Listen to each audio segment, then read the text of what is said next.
Aloha and welcome to the 15th episode of the 8th series of the Temple of Surf, the podcast. Today with us from Bali, former pro surfer and journalist Matt George. We discuss with him about surfers, surfboards and much more.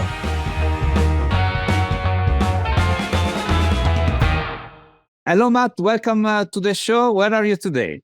Well, I'm really glad to be on the show, actually. Thanks so much. I am in Kuta, Bali at the moment, in my little house here overlooking the pool. And we have some great surf today, and I'm just really excited to be talking to you. Yeah, fantastic. Me too. And really I look forward today to talk about the surf and the book, of course, in deep. So you'll tell me all about it. So, but how is the summer in Bali nowadays? You know, it's usually full of tourists, people everywhere. How is it? Is any different, or everything came back like was before COVID time? Well, a lot of people ask me about this. What was incredible about COVID, of course, was living in Bali was like living in Bali in the 70s. It was all empty surf and no one around at all. But now that the tourism has come roaring back, it's the one thing about Bali that I think keeps bringing people back here is the fact that even though it can get crowded with tourists and it can get crowded with development and a lot of surfers in the water, the vibe always remains the same. The vibration is always that psychedelic Bali groove, and that never changes. It's a constant, and I think that's why I live here. Yeah, it's indeed a beautiful place, and let's say beyond the touristic scene, the whatever Hollywood wants to portray about Bali, there is like the real Bali made of extraordinary people, and yes, there is a vibe that is exceptional over there, and once you discover, you always want to go back. I agree totally with you, and it's fun, a lot of fun. Yes, right? That's one of the great things about it is that whole sense of fun and also this sense of freedom. When you're here in Bali, you're responsible for yourself. You're responsible for your attitude. You're responsible for how you treat people, and you're responsible for it brings out the best in you, I think, because it's not a police state. It's not it's not overseen by a lot of rules. And so if you come here with your own code of conduct and you behave accordingly, it's fun and everybody smiles at you. Yeah. Well, we can apply that also on the lineup, right? If you, the same thing you said, you know, if you come with a code of conduct and everybody is like happy, right? Sure. And we've had some really good. We've had a lot of small swells, really high quality, smaller swells this year. So, but we're waiting for the real big ones so we can run the Rip Curl Cup. Yeah. So it's on when it's on. Is that one? Padang padang. It's on when it's on. we're just waiting for the big swell. All the surf stars are here, and the waiting period is a month. You know, so we're all very excited, and we really hope it happens. Yeah, definitely. We cross fingers for that. So, first question. So this was just like my interest for Bali. It's kind of a few years I'm not going there. But the first question that I have for everybody is maybe the most simple one. But in your opinion, what is the most important thing in surfing? I think to me, the most important thing in surfing is your individuality. In today's world where we're sharing so much online about our lives, and we're sharing, so much on Instagram and social media. Everybody seems to be the same. Everybody is having delicious croissants and they're taking ice baths and everybody's smiling and everybody's world is so perfect. And we only have time to give one-word answers or little emojis. And I think the most important thing that surfing gives any surfer is individuality. You have to think about surfing in this way. Every one of us has our own surfing style. We're like fingerprints. There's no two surfers that have ever looked the same on the face of a wave, not one. So we're like snowflakes. Everyone is different. And what I find so interesting about that is that we can even look out into the glare of a sunny day, and everyone's in black wetsuits, and the surf is, it's hard to see through the surf, but anyone takes off and you can say, oh, that's my brother Sam, or oh, that's Jim, or oh, that's McFanning, or that, you can just identify people immediately by their own personal style. And I think that spills over into a surfer's life on land as well. So to me, I believe the most important thing to surfing is to realize your individuality and to celebrate it. I totally agree with you. And especially when we're talking about styles, like we see if we go back in the years, but even today, with the world champion, everyone has his own way not to catch a wave, but to interpret, a way, kind of swiftly. So that's amazing. I saw in one of your posts you were doing the example between Tom Curran and Kelly Slater, right? Different way of interpreting waves. But if you look at all that has been surf and world champion or not today, I understand that individuality is definitely something that has to stick out. We are all different, and we all catch wave in a different way. Some of them are champion and commit. I think it's one of the great appeals of surfing is that we can look different, and the wave forces us and forces our body into certain styles and attitudes and how we hold our hands and our bodies. And the wave gives us that. Like when you first start surfing, you never know what your style is going to be. And then as you become a good surfer, you realize that, wow, I've got a very distinctive style. And I think that every human being on earth wants to have their own individuality. I think they do want to be a little different than everybody else. And that's the thing, where on social media, everybody seems like we're all the same. We're all smiling and having a great breakfast.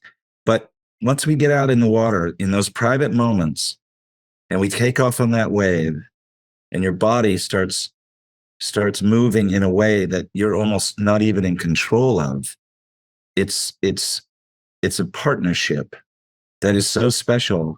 And that is why I believe that surfing is a very, very unique sport and is not just a pastime. I believe that it is an aim. It is an aim for us to shoot for. I think I read in your book, I think, or something that you said is like surf. We need to commit, right? We just don't do surf like something that we can do every day. If we are there in the lineup, we commit to something, right? We have fun as well, isn't it? We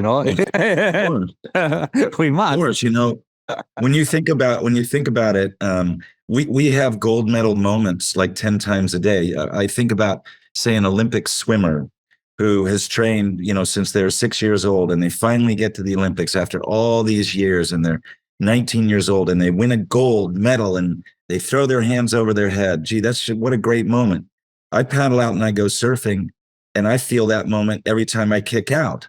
So I get, I don't know, 10, 12 gold medals a day. It's like, it's what a feeling, man. It's that fun feeling, and that feeling of accomplishment, and just that feeling that really gives us that exhilaration, in an ocean environment. It's a fantastic world that we live in, and I think we should take it a lot more seriously than social media is. Social media makes it all sort of goofy, and you can use one-word descriptions and answers, and you can use emojis to describe how you feel.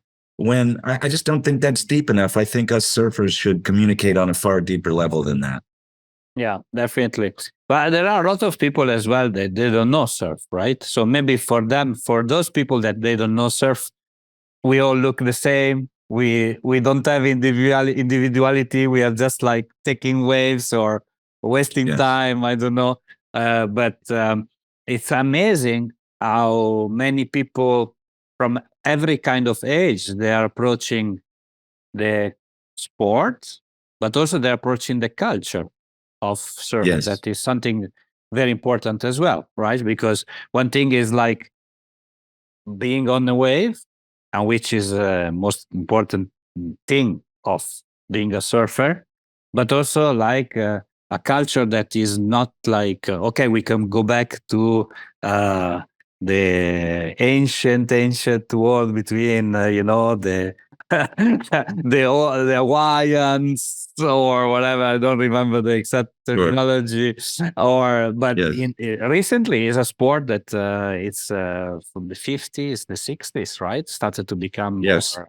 So it's quite young, and there are a lot of people that are getting closer to the sport in a way and another, which actually is great for me. At least Yes. from my perspective.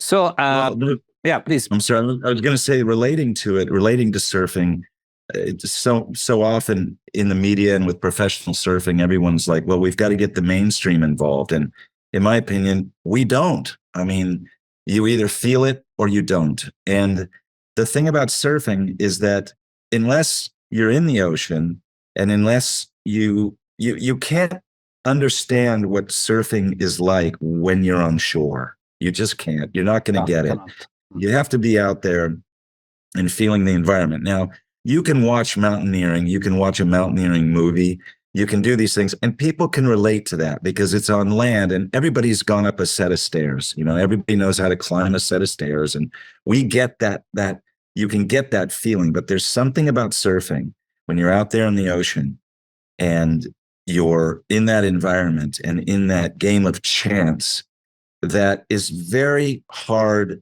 for the mainstream to understand because they cannot hear the sport from land.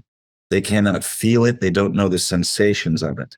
So I just think that the pursuit of trying to relate surfing to the mainstream world, I think is something we no longer have to do. I think we should just enjoy our coastal sport, our ocean sport, and not feel pressured to make the whole world understand it. Yeah, I get you. And I'm trying to express myself whether I agree with you fully or 95%. So I understand. because definitely surf cannot become mainstream like Coca-Cola, or Pepsi, wherever. We Sure. cannot just wash it down, to people that never surf. Whoever never surf will never understand anything about the sport, right? Because it's not like a bicycle where like everybody tried in a way or another. And so if Yeah. it's a mountain bike or bicycle riding on the street, somebody can somehow judge. Surf, you cannot, right? On the other hand, opening to mainstream from a perspective of culture of surfing, like how we project ourselves, generally like good people, like the Aloha, surfing with Aloha, respecting nature, respecting the beach, the environment. A lot of initiatives like, I don't know, surfing with autism, that Yes. helps people that suffer of this to have contact with water and somehow to improve. There is a lot of things that maybe we could do to share our experience with the ocean Yes. with the mainstream without being mainstream. I hate Yes. to be mainstream. I hate that. I'm totally Yes. with you. But somehow we cannot be totally close, isn't it? Well, yeah, I hear what you're saying, and I will say that I do agree with you. It's nice to be able to express ourselves, but without becoming the mainstream itself. We are a fringe sport, literally. We're on the edge of the world, and it's not for everybody. It's because first of all you have to be near the ocean, and not everybody lives near the ocean. So it's I understand what you're saying about that. I just don't know if there's a great deal of value in the world being electrified. Like if we have to express ourselves to these people. For example, you take a sport like curling, not everybody needs to know what the spirit of curling is. I mean, I get it. I watch the Olympics, but the whole world doesn't have to know about it. I just believe that we should really honor and celebrate our luck that we belong to the tribe that we do belong to. Yeah, I see you. I see what you mean. Yeah, with all the respect to curling. I watch it. I watch it on the Olympics, sure. I think it's kind of neat, Okay, yeah, of course. But we are just going a little bit right and left, but I think it's very important. I have a question on this pools, wave pools. You know, Right. the way I don't. I'll tell you a little bit what I was thinking few years ago, or maybe a year ago. I was quite against the wave pool because of maybe their impact, the usage of water, the consumption of water in maybe some land, where, I mean, it's not real ecologically friendly or whatever. And maybe I'm ignorant because I heard, from a lot of people that maybe consume less water than a golf course. Different Mm. stories. I don't want to enter in that. But then I had a swift change of ideas because I don't remember which interview I was with. I don't remember exactly, but there was a comment saying, Alessandro, you miss a point that is giving the opportunity to surf of people that are not living next to the coasts. And so Uh-huh. this allow for people that maybe are living in the middle of the desert to Mhm. get closer to the sport that people like in California or in Bali or in Australia, like everybody does because it's just there on the sea. So, what is your perspective on wave pools? Where do you stand? I'm 100% pro and for wave pools. Okay. Since 1985, when I first went to the Inland Surfing Championships in Pennsylvania, I saw something. When I was a little boy, I used to build my own artificial reefs at the beach. I would fill Coca-Cola cans with sand and I'd put them in the little tiny shore break and I would make different waves. And I just thought that the waves were such fascinating things. When you think the fact that we're surrounded by waves, we're surrounded by light waves, microwaves, sound waves, all these different waves. And yet the ocean wave is the only wave that we can see with the human eye. And to me, that is absolutely fascinating. The fact that when a wave is coming towards you when you're in the ocean, the water is not moving. It's a pulse of power moving through a medium. The same way electricity moves through a wire. And it's coming to you, and you paddle and you catch that and you stand up on that energy. I find that extraordinary. And the fact that we are now mastering manufacturing rideable surfing waves, to me, I think is a very, very good thing. It is a healthy sport. They are building them more environmentally friendly. It is an exhilarating sport for people to feel. No, it's not the same as the ocean. I understand all that. And I think most importantly, I think that wave pools are the future of competition. Yeah. And the reason I would say that is because, particularly in the Olympics, you have to have an even playing field. The playing field must be even. And I believe that Olympic surfing should be different than ocean surfing. And so I believe that all these wave pools popping up, that they are popping up for a reason. And that is that it is a fascinating, cheerful, upbeat, healthy sport. And if we can create an environment for people to do this without being in the ocean, then I think it's fantastic. It's like having an inside, a covered tennis stadium, or a covered football stadium, or these things that you can do indoors, or to bring this sport to people in this way.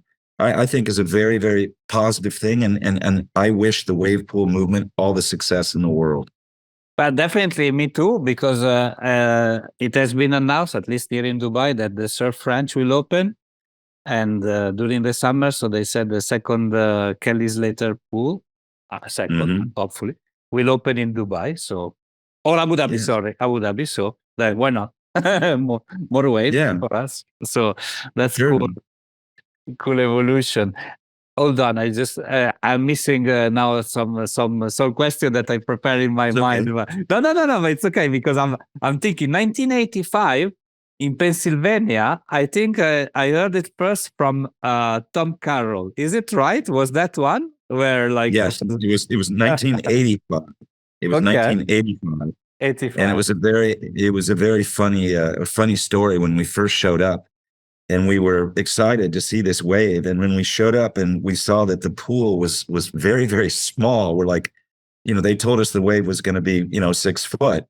And so we all showed up, and the greatest surfers in the world are all standing in the shallow end. And this pool looked like, the local city plunge. I mean, it just, we didn't know how they were going to make a 6 foot wave in this tiny pool. And they go, oh, here we go. And they turned it on. They turned the little machine on, which made all these strange noises. And the waves came, and they were about as high as our knees. And you've got Tom Carroll, Mark Occhilupo, Gary Elkerton, Tom Curran. You've got everybody standing there, right? And we're all going, oh, no. Oh, what are we going to do? This is terrible. And since Tom Carroll at the time was, our fearless leader, we all looked over at Tom and said, Tom, what are we going to do? And he looked at us and he said, well, I don't know about you guys, but I'm here to win this contest. Amazing. It's and amazing. he did.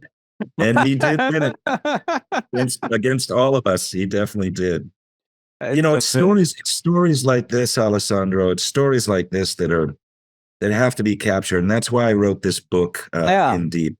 What I did was I collected 35 years of all of my greatest stories that appeared in all the magazines around the world, and all the different sites and everything. And there are these classic stories that I believe we really need to get down before they disappear into the world of social media and before they disappear into the world of AI or chat GTP. This is a collection of 35 years of these kind of classic stories that they range from, deeply emotional to a lot of fun. And of course, all the heroes are in there, the Kelly Slaters and the Rob Machados and the Tom Carrolls and all the way up to John Florence. And so I think it's important that we put these stories down and capture them almost this one last time as our cave paintings. These are not social media posts. They're not Instagram posts. It's not what they are. These are our stories about our people. And you can really get into surfing when you get this book, because I believe if you don't look into surfing, it's not going to look into you. If surfing becomes something that you communicate in a very shallow way to the world with emojis and little simple sentences and single word responses and just a little clip of you, doing a little air or something. If that's your relationship, if that's your sharing, I feel that it's not enough. Yeah, So I think that this book is the last of a species almost. It's like the last elephant of all these great stories that when you read it, make you proud to be a surfer, make you realize that surfing, the sport, is an interesting, incredible sport that completely changes who you are for the better. So that's why I think that it was important to get this book out now before AI takes over or before we completely lose ourselves in very shallow social media. Yeah, definitely. No, there is a big importance of documenting thing in surfing. It's also true that there are a lot of everybody tries to tell his own story, but you lived all the stories that you are describing in your book. So it's not like you heard about it, So and so that's important, And I have one question for you. This book for you is a point of arrival or departure for something else? I love that question. I just think it's fantastic. And I know I can answer that very easily. It's both. It's Okay. both. And one of when it comes to arrival, for me, the arrival aspect of this book, In Deep, was the moment that Kelly Slater called me and said, Matt, listen, this book, wow. He goes, I've got to write the foreword to it. And I'm like, well, yeah, I'd love it. Okay, great, let's do it. Yes. So sure. So Kelly wrote the foreword to it, and it seemed like an arrival when the greatest surfer that ever lived decided that it was important enough to be a part of.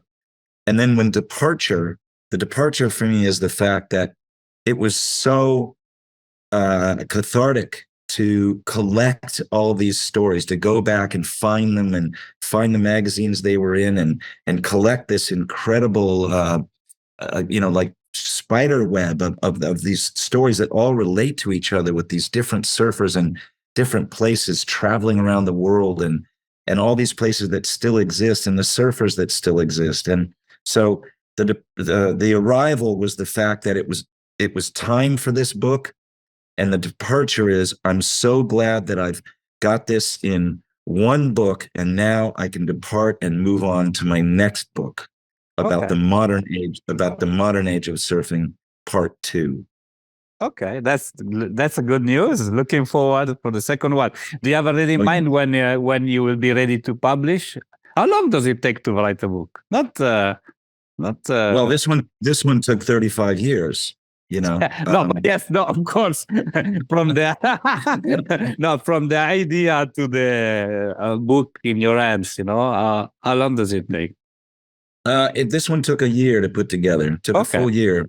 You have to collect all the stories, and of course, the book also features my photography as well. It's not a photo book; it's a literary book. All the photos are about the size of a credit card, but they're in there, and they're all the iconic photos that I shot, the portraits of, baby Kelly and Machado and, Kiala, Lane Beachley, all the surf stars.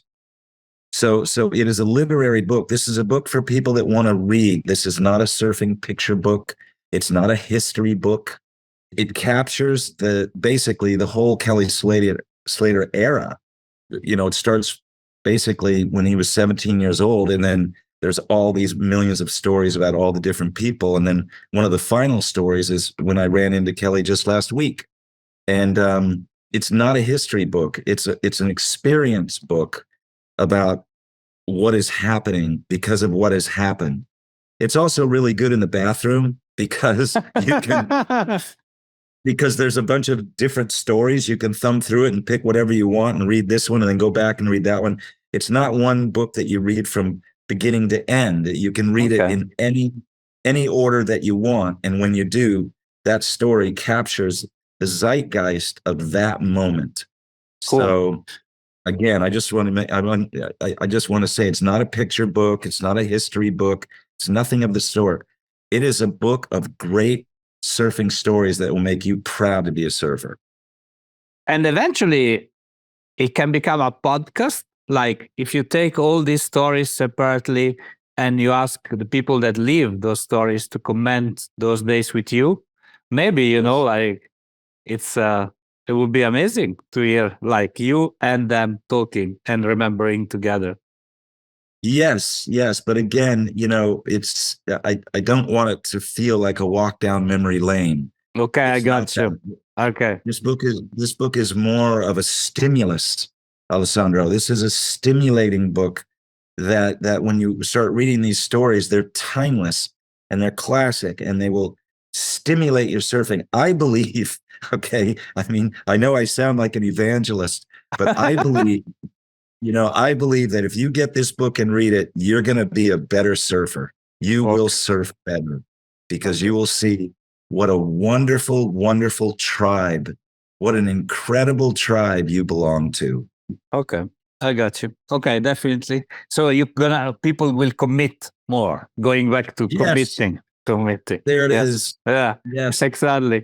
So the classical question of book writing or whatever is about what's your favorite story of the book, blah, blah, blah. Now, let's change the word favorite with meaningful. So among those stories, is there one, of course, that's your lifetime, so it's difficult to pick, but is that one that left like a meaningful mark in you as a person, more than just like a memory? Yes, without question. I had a lifelong relationship with Kelly, and I've had a lifelong relationship with Tom Curran. And I've been able to be lucky enough to have, for each of those surfers, a story when they were 17 and then a story when they're in their 50s. Okay. And it's those stories, those four stories are a real measure of a life and of a man of these two men and my relationship with them.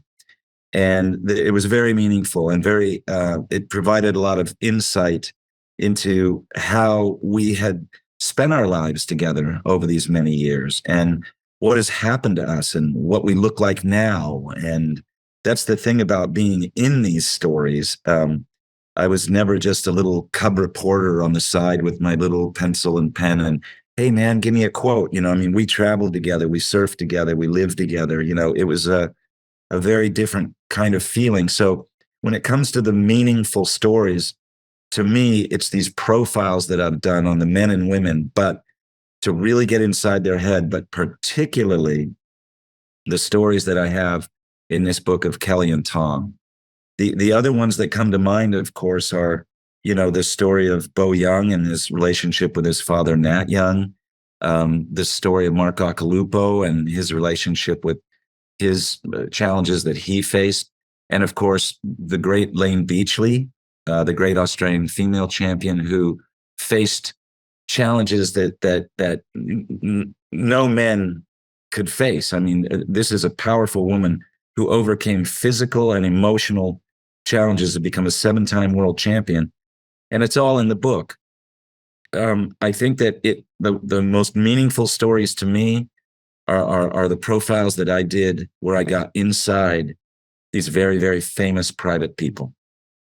Yeah, because you got to experience something like that nobody is able to see from our standpoint, right? So Yes. and Yes. and that is like life more than everything. It's like And you can relate, you can relate to it all of a sudden. Tom Curran isn't just some demigod, or Kelly Slater isn't just some sort of great athlete. Also, and you go, wow, this guy did have a difficult family when he was young, and you can relate to that. And wow, this guy did have, these challenges that he faced, and he has had, these sort of feelings that everyone faces in their lives. And you realize that even though these are great surfers, that they're also human beings. And this can be very inspiring to a surfer that doesn't know Kelly personally. When you get a little insight into his struggles, which quite often are very similar to your own, it inspires you to live your life as a champion as best you can. Yeah. So that is why these stories are so meaningful to me. I was not there those years. I mean, I'm physically yes, but not there listening to living the stories that you were describing. But I have a feeling. I have a feeling that from my interviews is that at that time all these champions were alone. Like today, I hear about surf coach. I hear about trainers, media, social media managers, whatever. While at that time, interviewing the people competing in the 70s, 80s, I hear about people that were alone with themselves, with their boards, with their friends, of course, that were like the other surfers, but no support, no mental support, no coaching support. And so a lot of them, maybe they just like drop because they were just young guys having fun, right? And Yes. so I don't know, is it true what I'm saying? Since you have seen it, or it wasn't just Alessandro, absolutely 100% correct. You are correct. These guys, like, imagine what would happen to Andy Irons if he would have had a team. Andy was just a young man, a great surfer. He, comes from Kauai. He came from a family background that was a little difficult. He's out there in the world. They're throwing all this money at him. There's all this pressure, all this fame, everything, and he was all alone. Kelly Slater for most of his career, all alone. And now, thank heavens, let's just say you take someone like Gabriel Medina, right? Or Kanoa Igarashi or John Florence, and they are absolutely surrounded by a giant team of physical therapists, sports therapy, mental coaches, physical coaches, financial managers, just on and on and on, and they're just surrounded by this team like great athletes should be, and so they can become these extraordinary performers. The one thing that we lose, Alessandro, with these teams is today you can't get anywhere near these guys. So the days of telling these really insightful stories that are going to be put down on a book like this are over unless they open up and allow good writers, real journalists, to be with them and travel with them and be part of it and to have access, For example, John Florence, he lives in a castle, and it's very difficult to get anything from him at all. Here's a man who apparently can navigate a boat across the Pacific Ocean. It's rumored that he has an instrument-rated pilot's license. I think he's married. We're not sure. No one was allowed to go to the wedding. It's all these.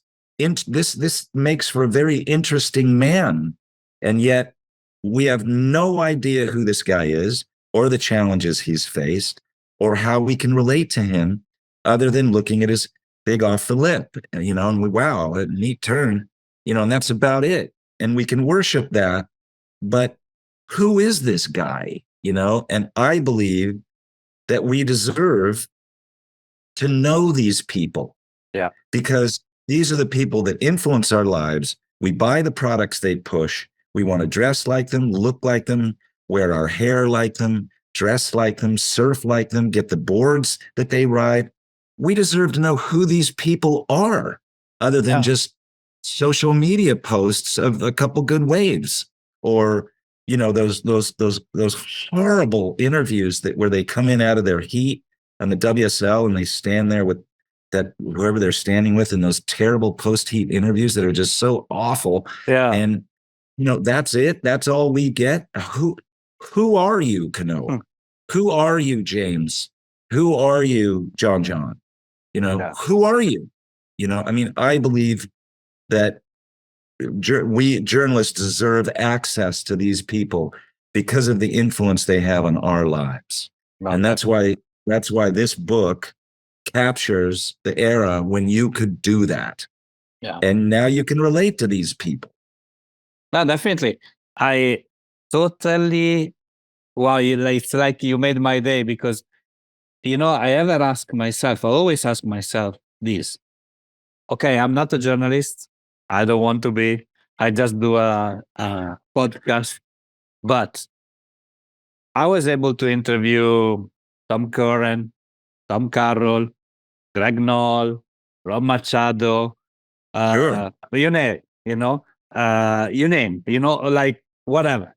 But if I want to interview the first 20 in the tour today, absolutely no way, under no circumstances, I can get even an interview with them. Impossible to, even the Italian one. So, so it's crazy, like when I see that, for instance, like, I don't know, Tom Carroll has 20 minutes for me, or Tom Curran has 20 minutes for me, and I cannot get that from, let's say, no names in the top 20 today, I say, okay, guys, there is something going on. There is like a mistake, those are idols, they shape an era. And these young guys, they're just like there, but maybe is the stardom of superstar that maybe the WSL wanted to project, and maybe now things will change. And maybe we go back to more like, less image portrayed and more human being. Nevertheless, we have to understand that we are living in a emoji digital society, so it will be difficult to change that. But yes, I totally agree. Well, it might if one opens up, but the crime of this is that these great surfers will not be remembered. They're just going to be remembered. Oh, John Florence, wasn't that guy? He was a hot surfer. Yeah. How many world titles did he have? That's about it. because we don't. That Gabriel guy, yeah, that good-looking fella, yeah, he was. Yeah, he was a really hot surfer. I know that. And when did he win his world titles? That's it. That's all you can talk about Yeah. because you can't relate to what their lives were and what they were made of and what makes them tick. So they'll be forgotten. Hmm. And this is the reason why Tom Curran is so remembered, and the reason Kelly Slater will be remembered, and Of the course. reason these surfers will be remembered from our past. The surfers that you named, everyone from Greg Knoll to Rob Machado, is because they did open up and let us know who they were. Exactly. Exactly. Hey, it's a different spirit. Hopefully things will change, and otherwise, we're gonna lose a substantial part of what Surfer magazine or other magazine all over the world, French or whatever, they were there for that, to share amazing pictures, photography, made by amazing photographers all over the world, but as well stories that were inspiring us, So, well, anyway, before the last 6 questions that are all the same for everybody, that will conclude our interview, and with the promise to read in Deep and to buy in Deep, So since it's published since May, so that is your book. What is the best wave of your life? What was the best wave of your life? Well, thank you for asking that. Sometimes people, I was a professional surfer, in the 80s. And then I became the senior contributing editor for Surfer magazine. And they asked me to, go around the world and cover the surfing world. And that's what created my career as a journalist. It was surfing as a professional and surfing next to these guys that gave me a lot of that entree, that gave me the credibility to be able to, to speak with these and live with these people. There's a really special wave, a very, very special wave for me. And it's in Baja, California. And it's on a little tiny island off Baja, California itself. And it is a dusty, dirty little place. And at the end of the corner of this little island is just this beautiful sandbar offshore wave that's just a beautiful thing to see and ride.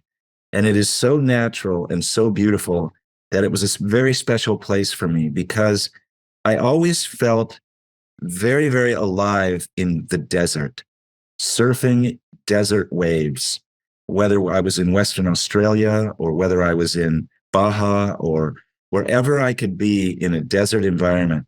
There was something about that wide open space, Alessandro, that giant space above your head that a desert gives you, just this massive expanse, and incredibly clean water and an ocean full of life and the great desert offshore winds that are roaring and tearing the tops off the waves and being able to get in these cobalt blue tubes on this little island off Baja.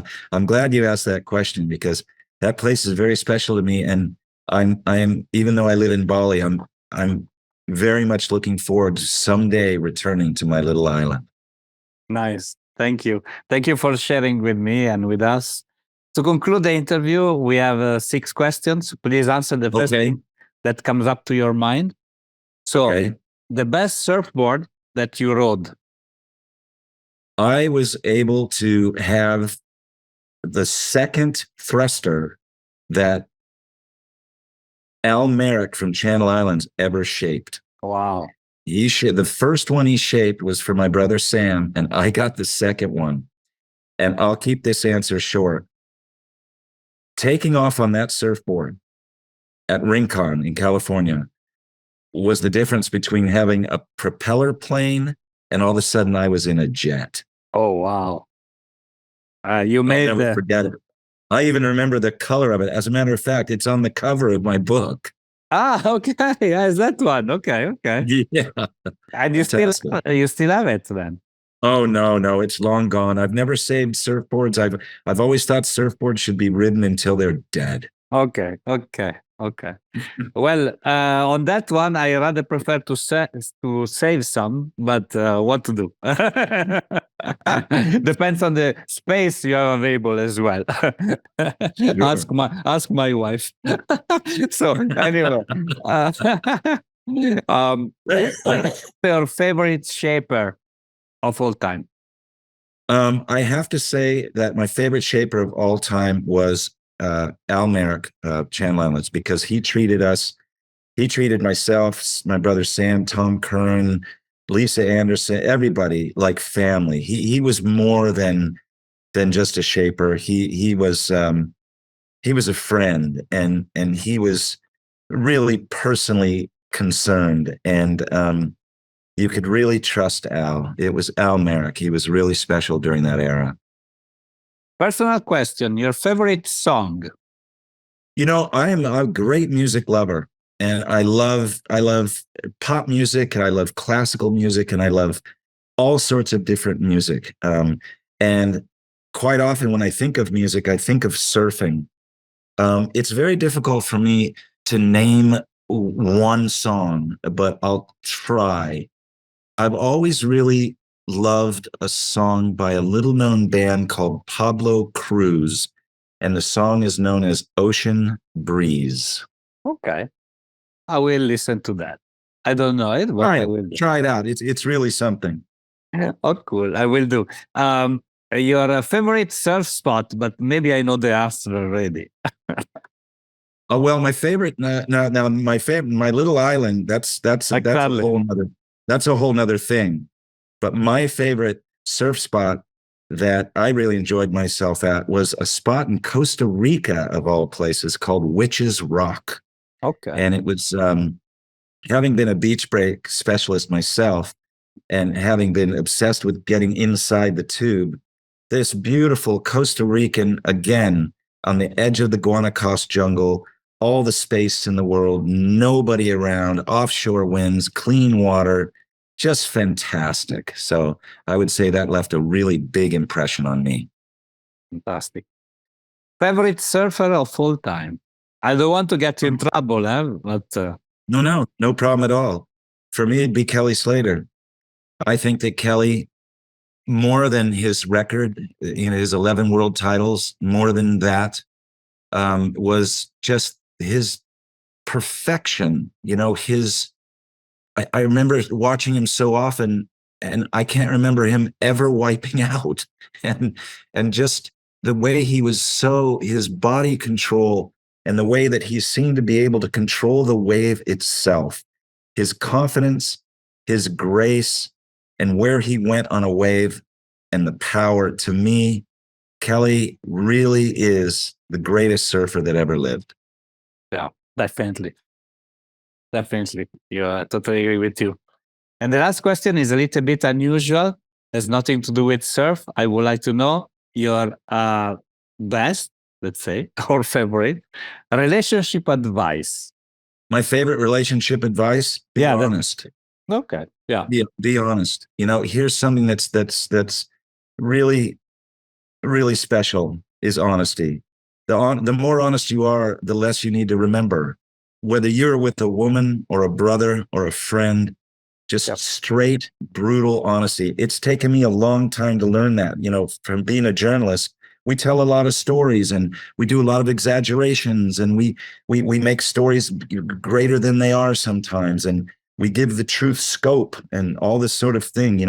And I've got to remember sometimes, that the most important thing is to be able to look someone straight in the eye, whether they're a lover or a brother, to look straight in the eye and be completely honest. Yeah. Yeah. It's powerful. And as you said, it's not easy, but it's powerful because people then respect you, and you have nothing to lose, right? So yes, and I also think it is very respectful to the other person. Yeah, I totally agree with you. Thank you, Matt, for being on the show with me today, and I look forward to it. What a joy. It was a real, fantastic. I've had a wonderful time. I've really enjoyed talking to you, and I have to say, Alessandro, I can feel your spirit of surfing. I can Thank feel it as a journalist. I can see it, not just looking at you, but the way you speak. I'm really very, very happy to talk to someone who's like a brother that really, really feels this surfing thing and celebrates it. So thank you so much for letting me be part of this. Thank you. I'll talk to you very soon, I hope. All right, brother. Keep surfing. You too. Ciao. Take care. Bye. Ciao, ciao. Ciao.